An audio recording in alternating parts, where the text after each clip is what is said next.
Good evening, student. Hello and welcome. We are moving to our further lectures relating to formation of a company.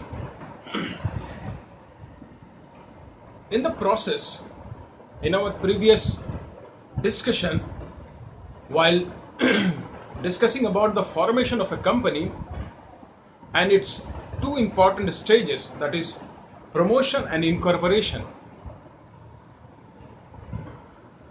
we have discussed that incorporation is a stage which confers a legal entity to the business organization or to a company form of organization. So after grant of a certificate of incorporation by the registrar, who on being satisfied that yes, all the necessary legal formalities have been complied with by the promoters, and then prescribed fee is paid, the documents are in proper orders and in proper forms. On being satisfied, he issues the certificate of incorporation. A private company can immediately commence a business, but for a public company, there are certain legal formalities which is still to be followed before it starts commencement of business. Before we move into the discussion of the next two stages, I propose to discuss about some of the very important documents in detail which are used while filing the application for formation of the company, that is incorporation of company. So I have taken first is document used in the formation of company, and today we would be discussing with the Memorandum of Association. Memorandum of Association is rightly described as a document which sets out the entire constitution of the company. As such, it is really a document which tells us that how the structure of the company is based. This document is really the charter of the company. It is in fact the main document of the company. Now this document it defines the very objective with which the company is formed, what is the object, and it lays down the fundamental condition upon which alone the company is allowed to be formed. So therefore, this memorandum, it is a charter. It is the supreme law or document which contains the relevant provisions relating to the entire existence and formation of the company. It governs the operation of the company as well, and therefore it is rightly termed as the principal document of the company. Now this document, it governs, the purpose is what? It governs the relationship of the company with the outsiders. How it governs?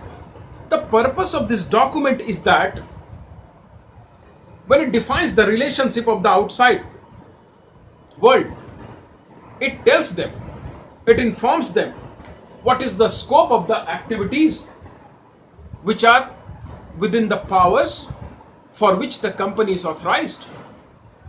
So it tells us the scope of activities, and the purpose of this is to inform the shareholders, the prospective investors, the creditors, and all those who deals with the company that what exactly the company is permitted to do.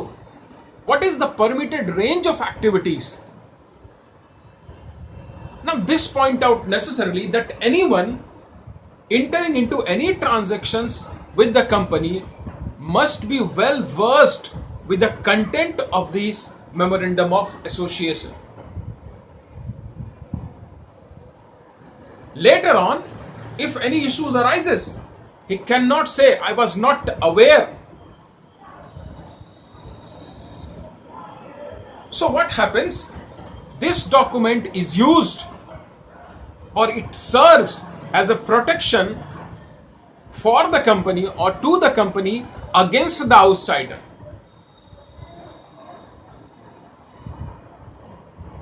A company having a memorandum, this memorandum defines what is the jurisdiction, that is the power of the company and the extent or the areas of operation, the scope of operation. So it has set a limit on the powers as well as the scope of operation, the activities which a company can do and which cannot. What are the power which a company can exercise and what not. So therefore, any act which is not permitted by this document is termed as ultra vires. That is, it is illegal, it is beyond the capacity of the company. It is beyond the power of the company, beyond the permitted range of power of the company, beyond the jurisdiction of the company. And therefore, any person dealing with the company must be conversant with the various clauses that is contained in this document. This contains the name clause, it contains the place or the registered office or the situation clause, it has object clause, then there are capital clause, liability clause, and there is association clause. Now these clause necessarily sets out in detail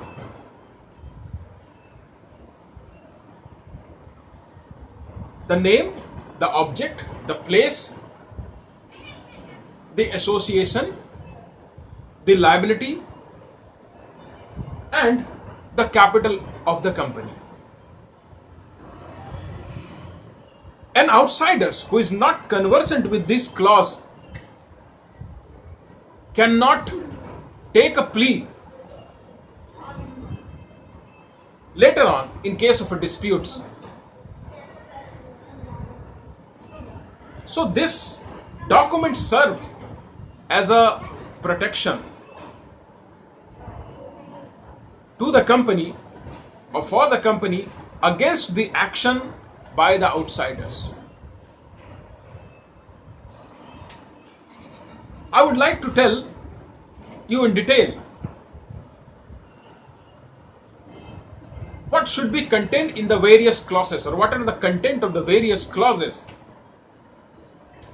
For example, the name clause points out, we have discussed that approval of the name should be there. Before a company is incorporated, the name has to be approved. And there are three choices that is given. There were certain restrictions. What should be the name? Now I have set out in detail that what should be the name of a company.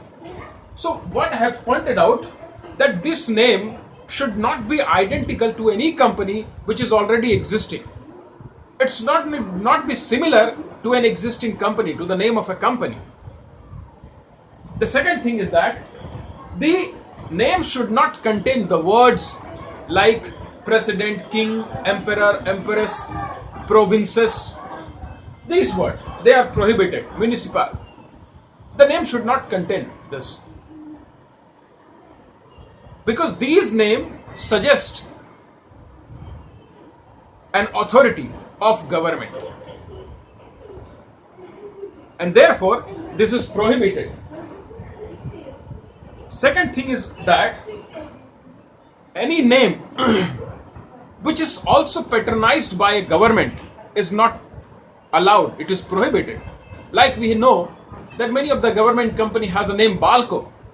So anyone or the promoter desirous of keeping the name as Balco, that is Bharat Aluminium Company Limited, they cannot adopt this name because this is a company that is patronized by the government.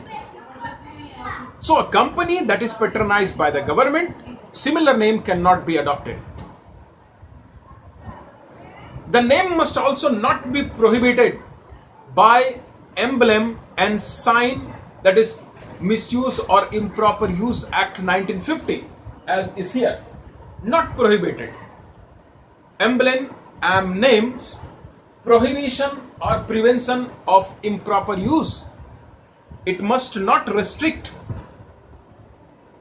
adopting such name, which brings defame to the sign and emblem of our national heritage. Then the name must also not be objectionable to the feelings of the society. So this is what the name clause includes. This goes on that when a company adopts a name, what should be the name? These are general guidelines that what should be the name of a company. Then second one is situation clause. Now situation clause is mentioning about the place where the registered office or head office of the business is to be situated. It is important to note here that registered office may not be the principal place of business operation. It may be away from the place of business activity. The situation clause is concerned with naming the place where the registered office of the company would be situated. Now, what is a registered office over here? So, this registered office is a place, or this situation clause is a place where the various important documents of the company, the accounts of the company are maintained, and guidelines or instructions about the various operations of the businesses are issued. Now this situation clause or the registered clause, the name states the state and the place where the registered office is to be situated, and it is on the basis of this clause that the nationality, the domicile, the jurisdiction of a company is determined, whether a company is an indigenous national company or a foreign company. It is decided on the basis of this clause. So situation clause has to be there. But if it happens that a company has not adopted the place from where it would be maintaining its account or the documents where it would be storing it, then after incorporation or commencement of business, whichever is earlier, so within 13 days from that incident, the company has to submit a document containing the registered office of the business.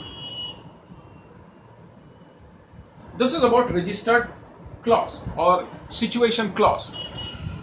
The next we have object clause. The object of a business is not always to earn profit. We generally tend that the business exists to earn profit, but over and again I am reminded that the purpose of the business is not to earn profit. A business may have a primary objective and it may have a secondary objective. But this is the most important clause in the Memorandum of Association. When the memorandum is drafted, possibly in the widest term, this object states the scope of activities, the scope of operation of the company. What is the permitted range of activities of the company? What are the activities where the capital of the company would be used or it would be employed the outsider dealing with the company is informed about the power of the company and its activities, what is the permitted activities which a company can take, or in execution, in performance of which it can exercise its power. There may be main activity or primary object, then there may be certain incidental activities which are outside the power. Those could be secondary objective. So therefore the object clause must state what are the main activities and what are the incidental or secondary activities which is included within the permitted range of this object clause of the company. Then the company, while deciding the object, it must take care that the object must not be contrary to the purpose of law. It must not defy the law. It must not be contrary to the aspirations of law or the objects of law. So this is what the object clause state. So there are many activities which can be termed as incidental activities, and they are under the secondary objective. But the principal activities are the activities where the capital of the company would be employed. The company must state in clear terms, the outsider must be informed clearly that these are the activities, these are the area of operation, this is the scope of operation of the company. Then the next clause, I have left here some of the clause after object clause, but after object clause we have a liability clause. I have not taken here, and I told you that liability clause must contain what should be the liability of the company, of the members, in the event of the company getting dissolved, or in a situation where the company's life come to an end.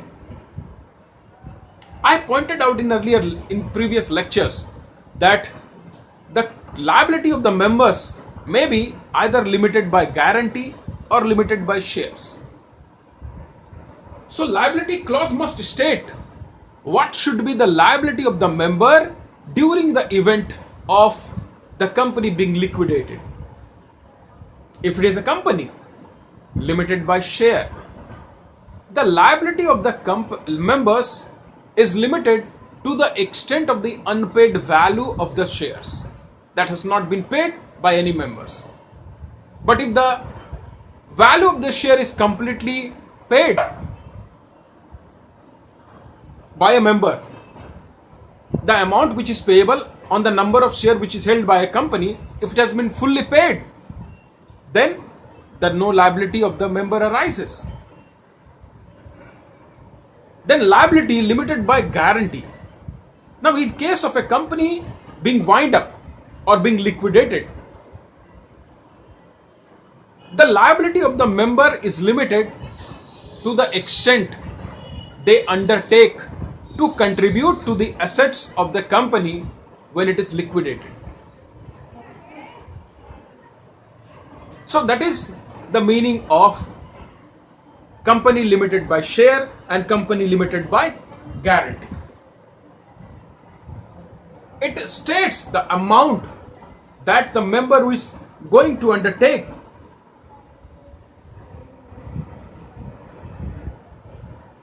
Generally, liquidation is a state where the company is unable to pay off its liability, or the liability exceeds the amount of assets. The earnings are not sufficient to bear the fixed charges or the legal obligations, and therefore the company comes to an end. So in such a situation, in a company limited by guarantee,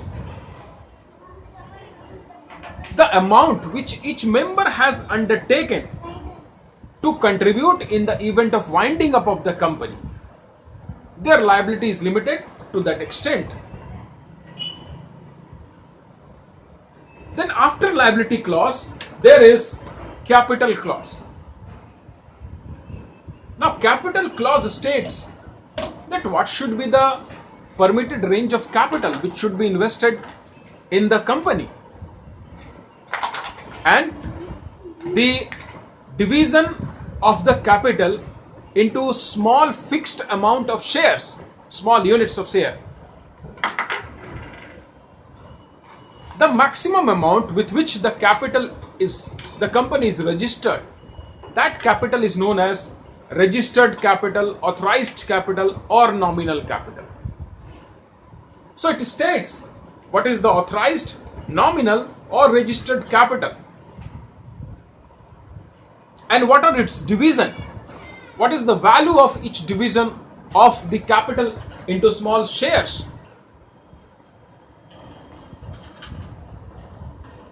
At any point of time, the capital of the company should not exceed than this registered capital.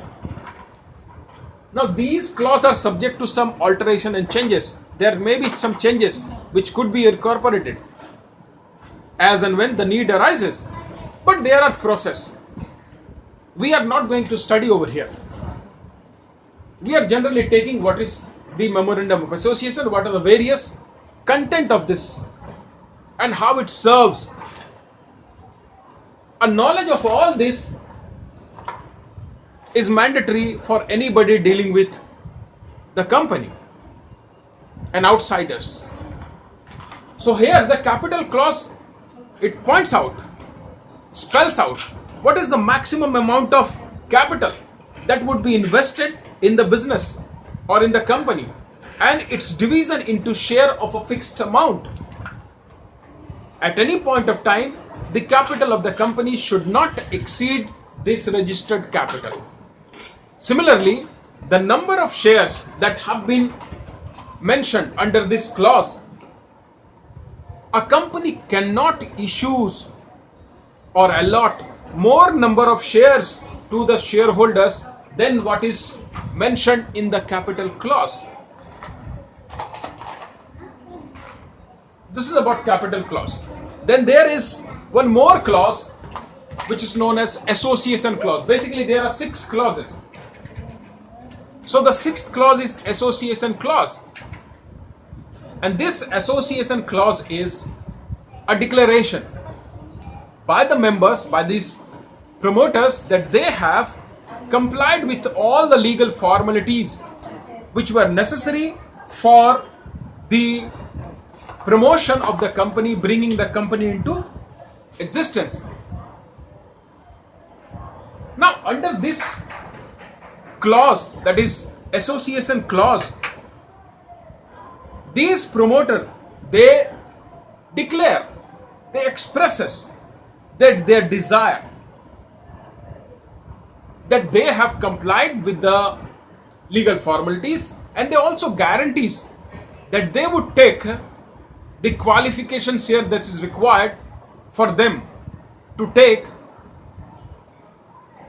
and become a member of the company.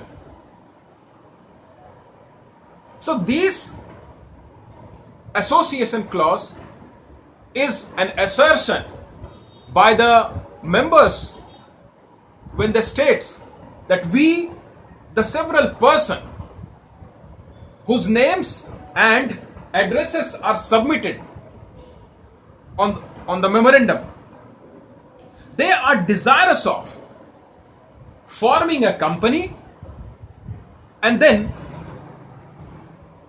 in accordance with this Memorandum of Association, they also undertake that we undertake to take the number of shares, and it is mentioned after the name of each promoters. It is mentioned in the memorandum that how much share one has to take.